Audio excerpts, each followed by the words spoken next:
काही पालकांना असं वाटत असतं की आम्ही तर खूप चांगलं मुलांना शिकवतो, पण ती अशी का बोलतात, उलटं बोलणे किंवा काय करणे, ऐकणं नाही असं वगैरे पद्धतीनं का बोलत असतात.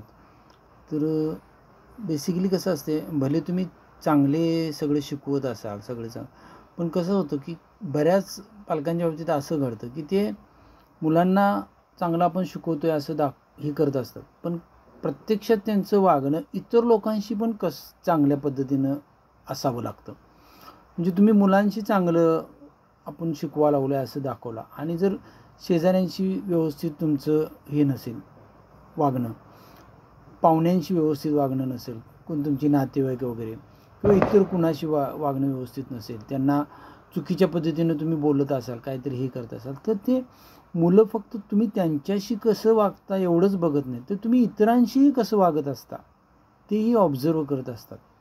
त्यामुळे लक्षात ठेवा की फक्त मुलांना आपण त्यांच्याशी चांगलं वागलं एवढ्यावरती नाहीच शिकत ती, तुम्ही इतरांशी कसं वागताय, कसं बोलताय, काय करताय हे सुद्धा ती बघत असतात आणि त्यातून ती घडत असतात.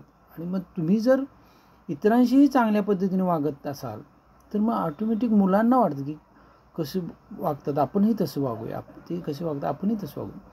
मग तुम्ही जर मुलांशी फक्त चांगलं वागला आणि इतरांशी चांगलं वागला नाही तर मग ते मुलांना कन्फ्यूज होतं आणि मग ती त्या पद्धतीने मग तुम्ही इतरांशी कसं वागता ते त्यामध्ये त्यांच्यामध्ये एक प्रकारे स्वभावामध्ये ते गुण येतात.